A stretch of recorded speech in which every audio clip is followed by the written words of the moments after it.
Hello and welcome to the Guild Wars 2 July stress test weekend. Apologize first up for if you hear any of the humming in the background. It's incredibly hot here and I have the AC on.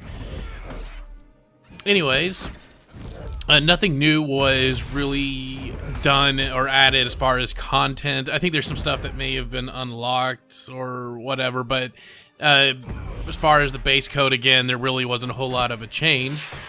And since in the previous few beta tests, I have been focusing primarily on ranged classes, I figured I would want to do at least one that is kind of focused more on melee. And instead of doing the warrior shtick or whatnot, I figured I would give it a shot with something a little bit more agile and stuff like that. So I went back to my thief a little bit. And that's basically what I'll be doing. Just running around doing stuff and kind of showing off a little bit what the melee stuff can do. First up, and I don't know why this is, I always seem to have better performance on the stress test days than I do in actual beta weekends. But I do have this on a medium setting. I'm using a Duo, an Intel Duo 2.8 or whatever processor with 8 gig of RAM or whatever. Both RAM and the video, I have a Crossfire ATI. It is a notebook, but both the video and the memory, it doesn't even begin to max out. On the highest performance settings, I do get some lag. It really does take a toll on the CPU. I have it currently on the mid settings, more or less, and it's very smooth. Even with recording, it was very smooth. So, you know, you can kind of take that as what you would kind of need to play it on max. But you know, even with the small performance CPU that I got on my notebook, it does look this good as far as performance and all that. So it's really shaping up. I did not hit.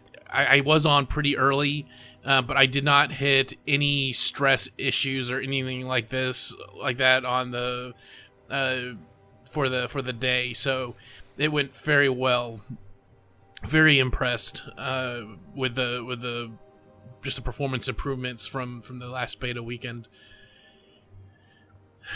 With that said, there is going to be additional beta weekends, at least one more. They did say that when they announced this, so we still are probably a ways out from the release, despite what GameStop and some other folks would say. But it is nearing. It is pretty darn close.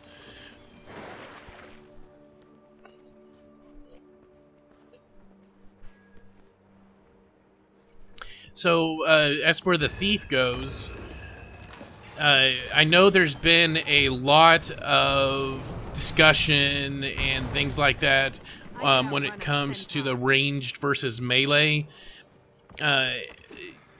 For me, I've always been a ranged character. Generally a support type character, either a healer or a buffer in previous MMOs and you know, and things like that, like Dragon Age and Dungeons and Dragons-esque type of thing. I always tend to go to the range route just because I like the whole bow and arrow thing and you know, stuff like that. But I do have to say that I really did enjoy the melee on this. Now, this is speaking from more of an acrobatic melee with the thief and not a warrior or guardian or anything like that. But it was I had actually had some fun with the thief.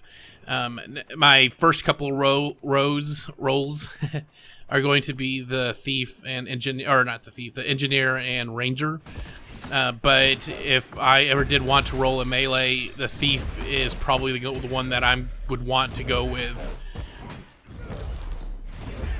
It just works really well with the whole dodging mechanics, going in and out. It's very vibrant. It's very, you have to make it really fluid movement. You have to plan things out, time how things are going to work. So it really does add a little bit more to the gameplay than obviously standing back and firing off stuff. But in the same light, it's not your typical thief from previous games. You know, it's not just a warrior that can do quicker damage or a higher amount of damage or whatever. You actually do feel like a thief.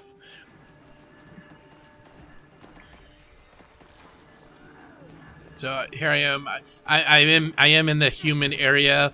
I really did not want to explore this too much because I probably will start off in the human area when the game does get released.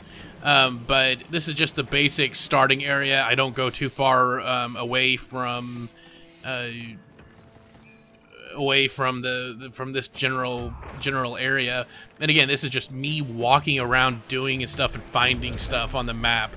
I have really no goal in mind. I haven't talked to any NPC or anything like that. So what I do is I just kind of, if I stumble upon something that looks interesting to do, I'll do it. And this is kind of, this particular quest is kind of akin to my run as the Guardian with the eggs, where you have to collect the apples and whatnot. And I really do love this type of questing. It doesn't feel like a FedEx quest. You're not going out and getting something and bringing it back. You know, you're not doing something that the farmer himself could do easily.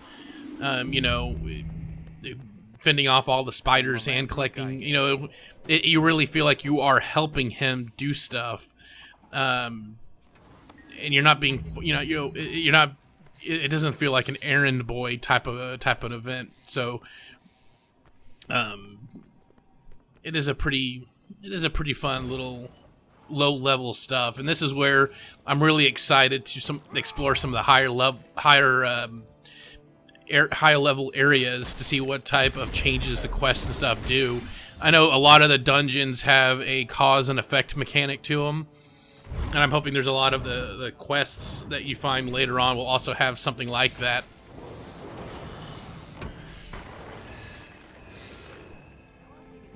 And it gives me a chance to play with the thief a little bit in a more confined area. Not a cave, but not in a nope, not in an open field. You actually have to worry about camera angles because of the trees getting in the way and stuff like that. So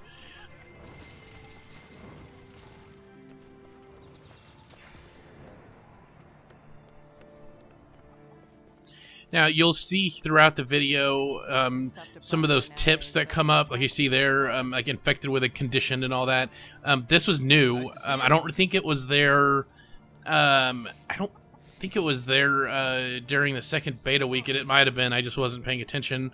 But you do have a lot more tips that pop up for stuff. It gets kind of annoying if you leave that option on. There may have been an option to turn it off. I didn't really explore all that. But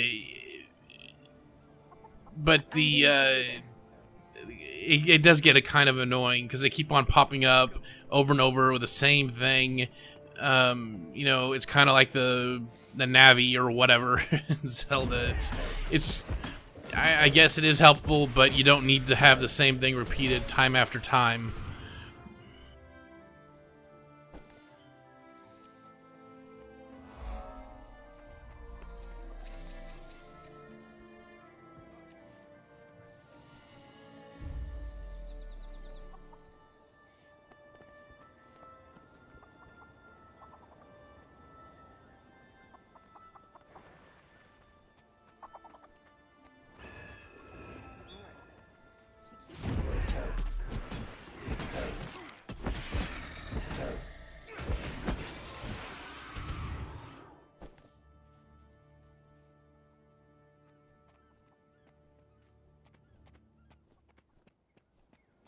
my dog.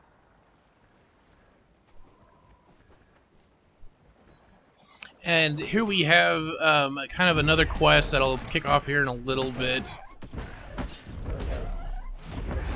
But as things went on, I got more and more familiar with the controls with the thief, and I began to unlock some of the newer abilities. A range attack where I can throw the dagger. And it hits enemies around, so kind of be careful with that. But you know, it's a pretty nice little mechanic.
Refreshing.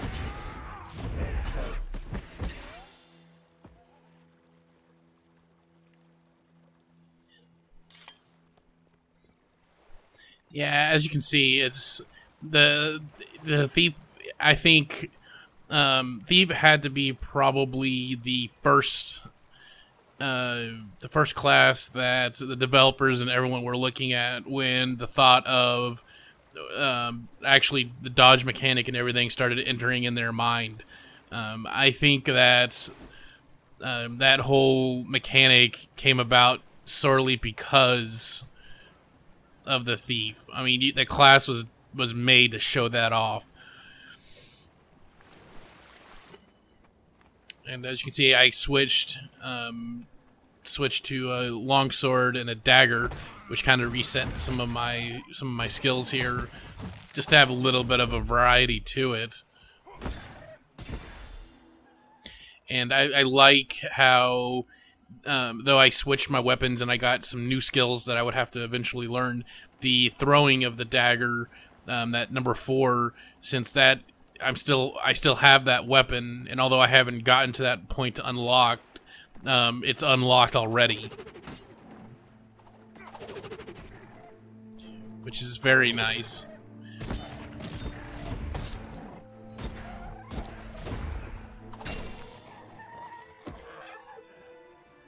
I can also see how if you're used to games like WoW or Final Fantasy or City of Heroes, even to some extent, if you're coming off right from those types of games and you're a thief type of player, you're going to have a hard time adjusting to all of this because And most of the times in those games, your main focus is looking at your damage output, you know, and so forth.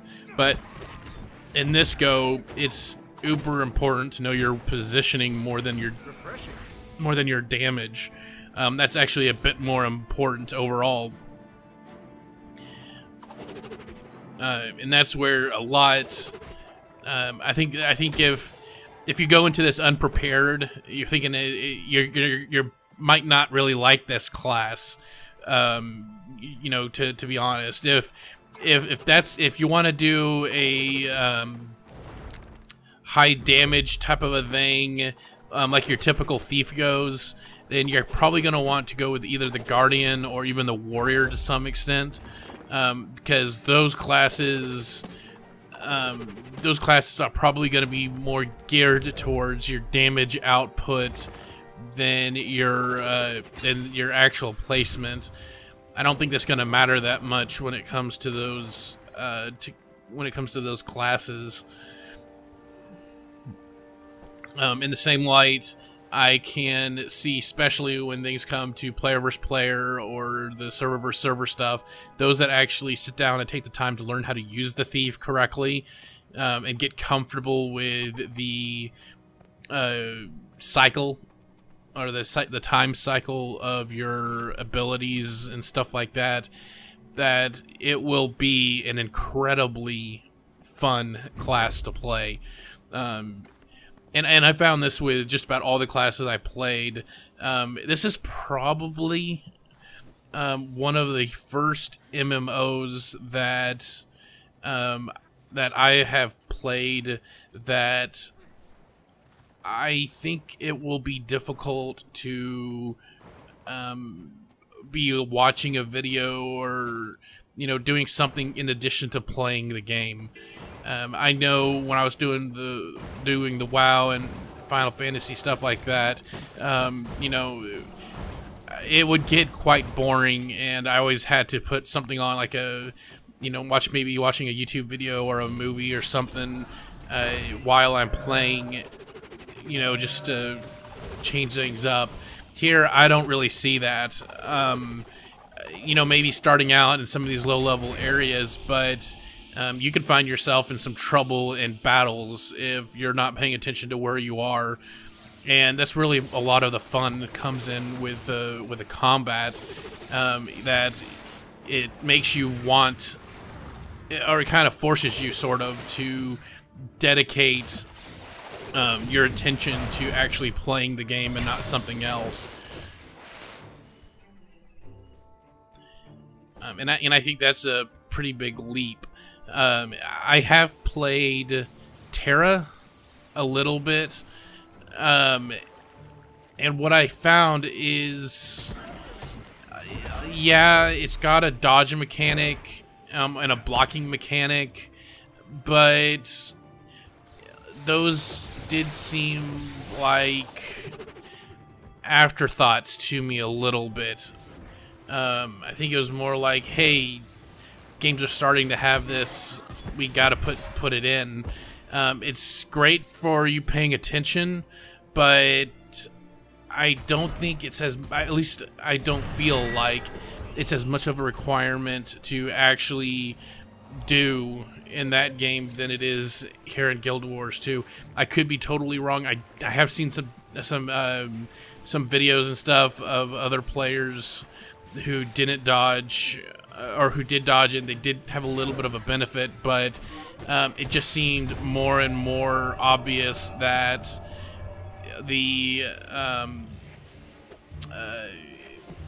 it wasn't a must-to thing. If you worked in your team well enough, if you knew your abilities well enough, you still had the taunt and the tank type of a thing. So it just didn't seem as vital as it is here. Not that it is, not saying it's a bad game or it was great. It looked good. It had some fun gameplay. I just don't feel that it's as integrated into the game as it is here. I can see it player versus player and things like that. I can see that being a big, huge beneficial. But for PvE, I just don't see it being all that big of a thing.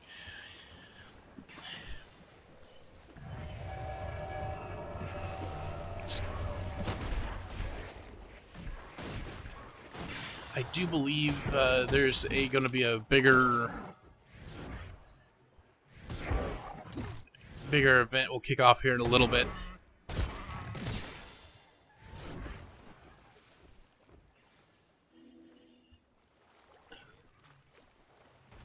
Yeah. And here we go with a chaotic battle as a thief with a lot of players around doing stuff. And the big baddie coming after me for whatever reason. It's a chaotic mess, but and again, this is just something that happens just walking around, and boom, it happens, and you're involved in. There's no real big dramatic cutscene. This is pretty early on. This is the walls of the city are just a little bit east of here. So I mean, this is just starting off, and you have this chaotic of a mess.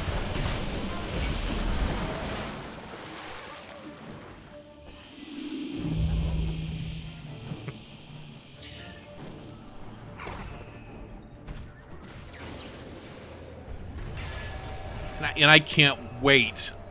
And I've been holding back on actually doing it in any of the betas, but I really do look forward to those big, huge dragon fights. You know, the whole, you know, you have to have a group that protects the guns. You have to have a group that kills the spawns.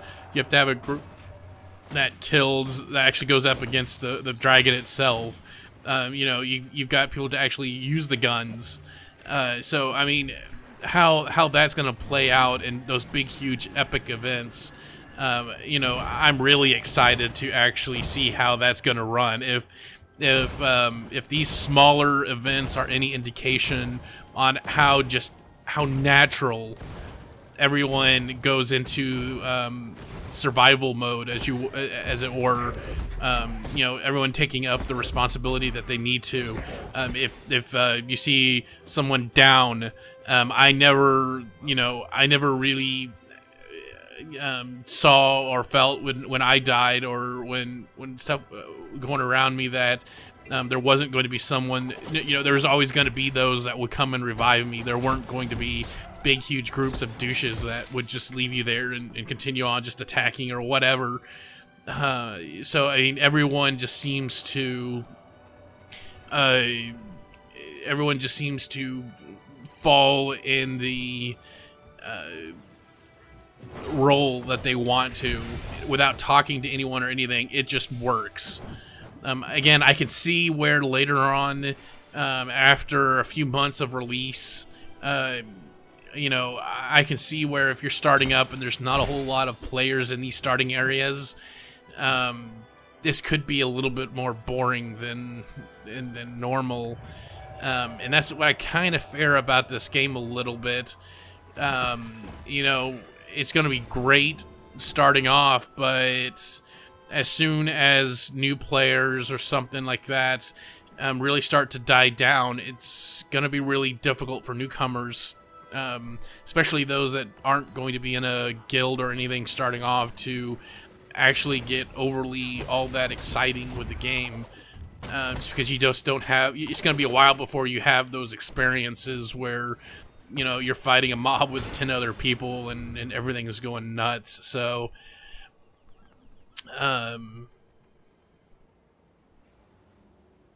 but you know, who knows, with the ability to downgrade, you know, stuff, people may, you know, there may be some folks that actually want to come back and redo some stuff with the leveling stuff and all that. So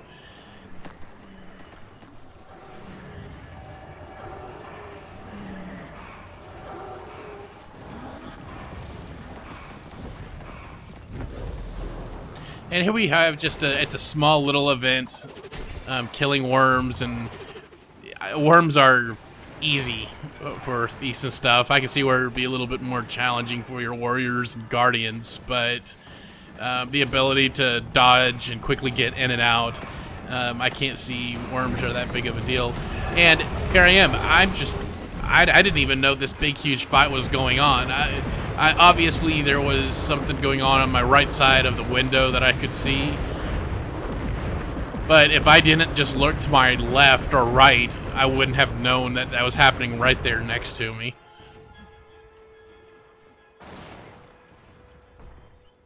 Or if I looked, I guess I could have looked at the map too. But I was busy doing what I was trying to do with the renowned quest deal.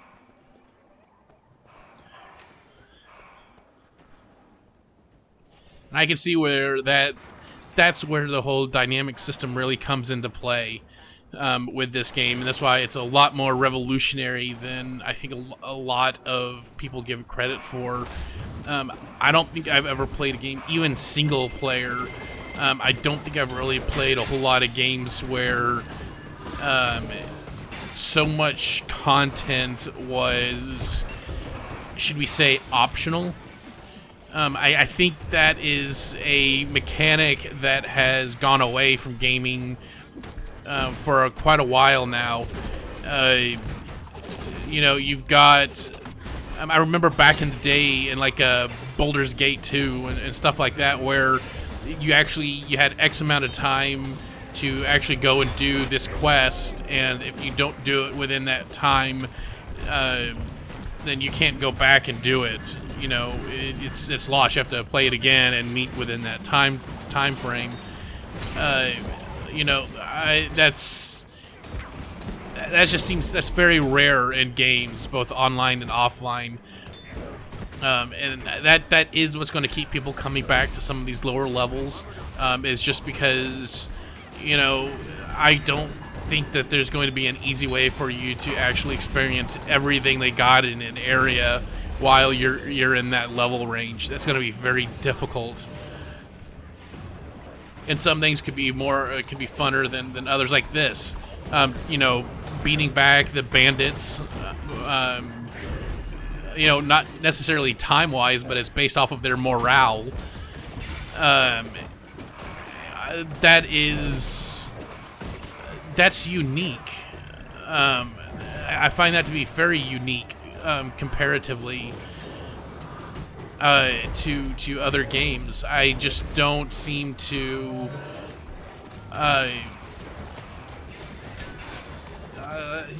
again, it's just something that I wasn't looking for. I just stumbled across. You don't have a objective. It's not an objective like you have to get a certain item and then you're to prove or whatever that you've done the quest to turn it back in. It's something that people are going to want to not just help, but stick around and actually fight to complete. And that's another mechanic that I think has been very much lost in the world of gaming in general. You don't get a whole lot of games that make you want to do the quests.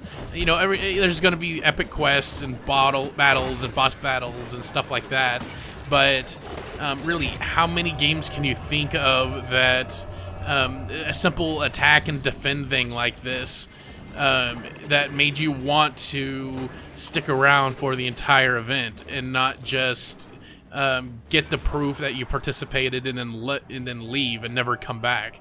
Like if I'm just walking throughout the area and I come back and I stumble across this happening on my way back to the city, or if I'm just out walking, regardless if I've done it 10 times before, if I see a bunch of players you know, trying to beat back a bunch of bandits, I'm gonna want to jump in and help, just for the experience and the joy of actually doing it, and not necessarily for the credit of completion. And that's exactly where a lot of the gaming needs to go into place. That is where the next series of games need to go. and I know it's difficult because as a developer and stuff, you want people to experience everything that you created and not leave it up to chance. In the same light, that's not so fun for the gamer, because it does truly feel like you are free to do what you want to do. And I can't see this. I don't know about the story mode, and I know you have choices there and whatnot, but you know, I can't think of, out of all the times that I've played the Guild Wars 2, I can't think of any real quest that I've done that felt like hand-holding. Meaning, I didn't have a quest that forced me to go to point A and then point B and then point C. You know, it's if I chose to do it. I can choose how long I want to do it for, how many times I want to do it, how I want to go about completing it in most cases. In most of these renowned quests, there's like 4 or 5 different things that you can do. You know, and then you've got like something like this where you have a quest that you do in order to get crafting materials or whatever. You know, or you've got this dynamic event that you have to protect a village in order to do that. That gives you a true blue reason to want to do that quest over and over and over again, because you feel like you have not only an impact into the world, but you have an impact that's more driven to what you're trying to do and not something that an NPC is telling you to do, or something for another character to give you something for crafting. You know, the actions that you are taking are specifically there for you. You know, you're doing it to help and benefit your desire and needs, and not someone else's.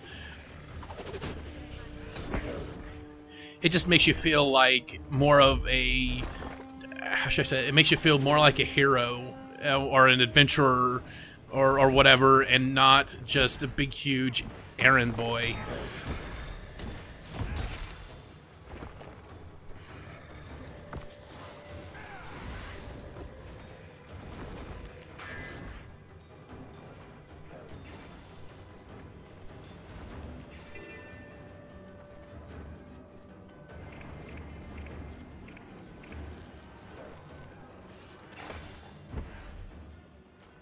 And it's at about this point that I come to the conclusion that, you know, I'm pretty much done kind of just wandering around.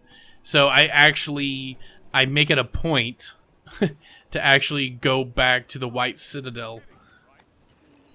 Or not, sorry, not the White Citadel. Sheesh. But I actually have a point of wanting to go back to the city.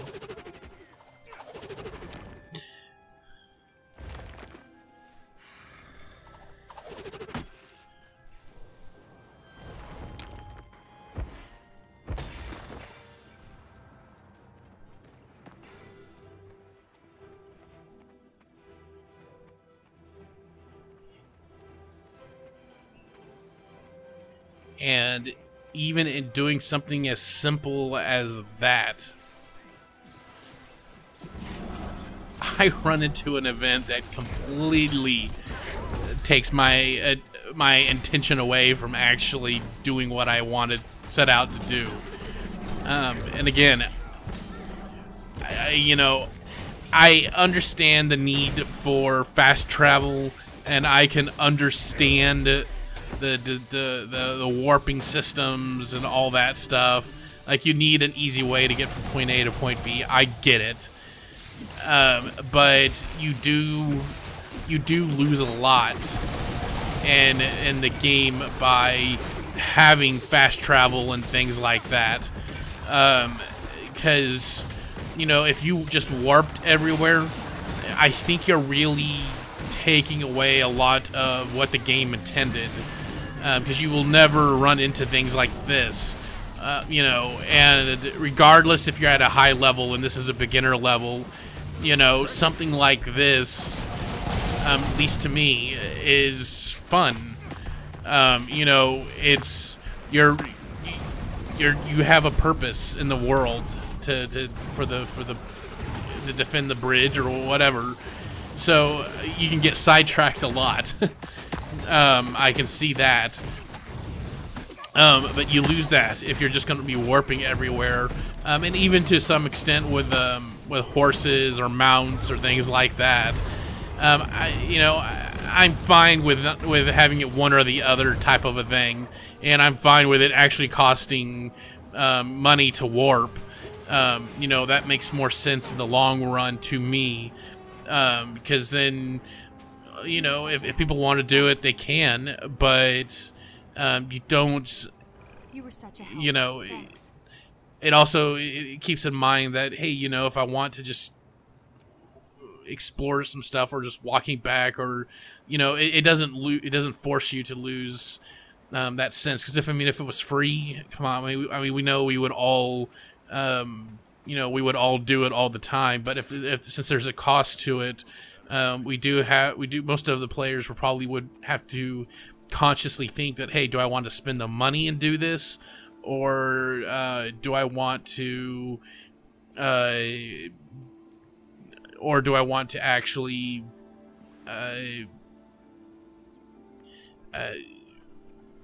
just slow travel to where I want to go.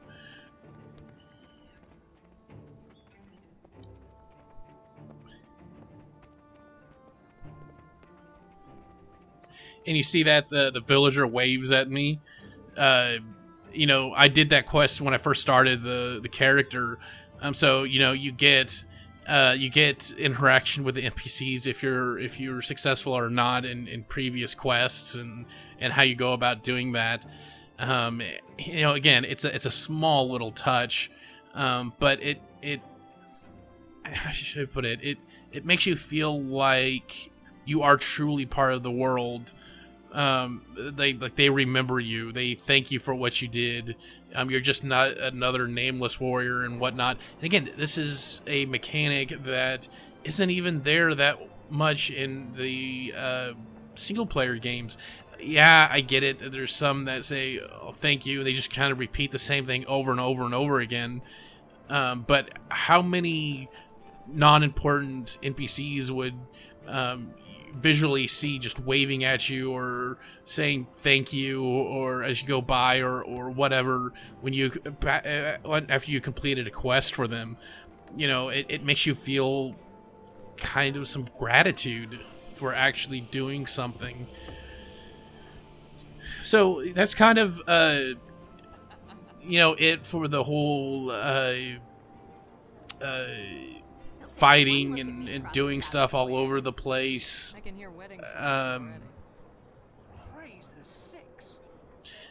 And the rest of this is just kind of going around the city a little bit again. But I can say from an overall standpoint that the thieves' combat and things like that was completely entertaining. It's sold me a little bit more on melee than I normally would, and that's exactly what you know, that's exactly what the game needs to do. It changes up the formula enough that it makes someone like me, who really, I'm not that big into the melee stuff, make me actually want to, you know, it kind of encourages me to make a roll for a melee character. You know, with the warrior, you know, it's still kind of boring to me, but I can see where with all the different class types, and there does seem to be quite a bit of differences between the classes, that it will help encourage me to set up more character, create more characters and play with more of the characters. than in previous games, and in turn, obviously, that means that I'm going to need more character slots than normal. And you know what? Even if I do have to pay for it, I feel that doing that, spending the money to get a new character slot, I can justify that expense a lot more than a monthly account, simply because the what's going to drive me to play as another character is the changes in gameplay, the having to know where your position is, knowing how to use your abilities, how to interact your abilities with other people around you, to make combos and stuff like that. It's going to drive home the need and the desire to play with classes that I normally wouldn't. And even if it does cost me a few bucks to get another character slot so that I can play as the other characters, it works for me. It makes sense. It's justifiable. They did something new. They made me want to do it. So, I have to give big ups to the team that actually balances the characters and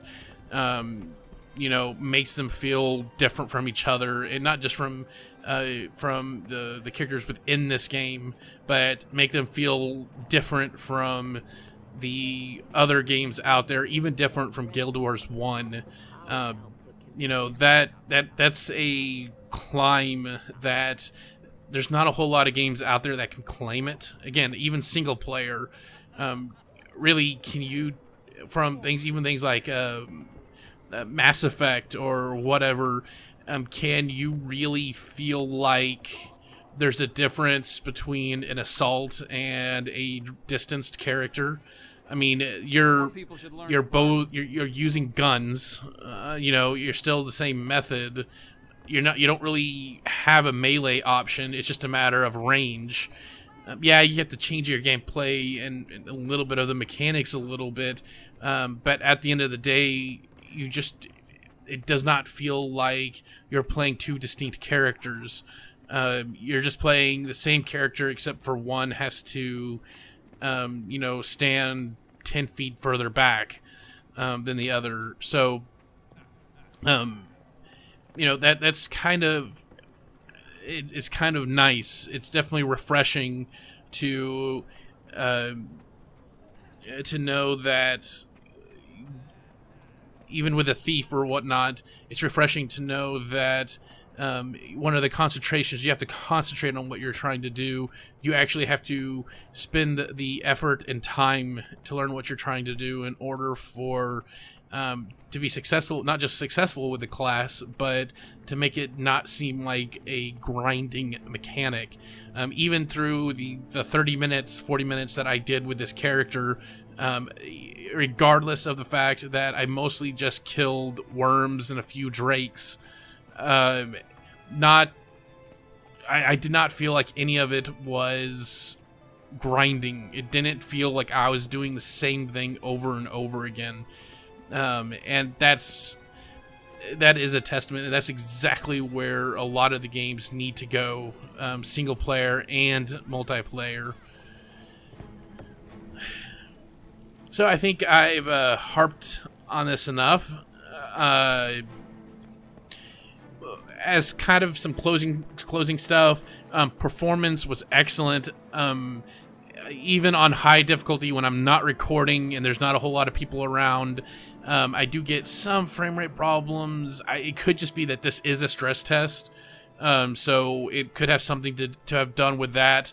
But at mid-range recording, even recording, I had no problems with the gameplay. Some of the animation was a little sluggish, but that was it.